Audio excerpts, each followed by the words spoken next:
যে আপনি প্লেয়ারদের সাথে কনসাল্ট করে কোচ নেবেন, এটা একদমই হয় না। কিন্তু আমি এটা দেখেছি, এটা নিয়ে অনেক অনেক কথা বলে। আপনি I don't even think Lionel মেসিকেও জিজ্ঞেস করে আর্জেন্টিনার এফএ যখন কোচ করে, it's not a football culture, absolutely not. And এটার রিজনও আছে।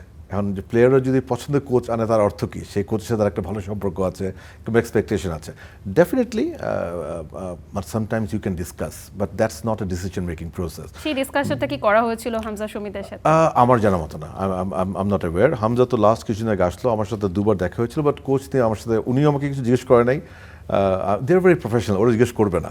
সত্যি কথা বলি, মানে হামজা সৌমিত্রা ওরা যেহেতু ওই লেভেলে খেলে, দে will never utter a word about coach or technical team. আপনি যাকে দিবেন they will abide them, they are professional, so that's fine. But আমি যেটা বলছিলাম আপনাকে, আমি জানি না যদি কোলম্যান হয় ফ্যান্টাস্টিক, আর যদি কোলম্যান গড ফরবিড, আমি জানি না, কারণ সবাই এত আলোচনা করছে, অন্য কাউকে যদি করা হয়, আমার মনে হয় যেটা করা হবে ফুটবলের জন্য ভালোই হবে ইনশাল্লাহ।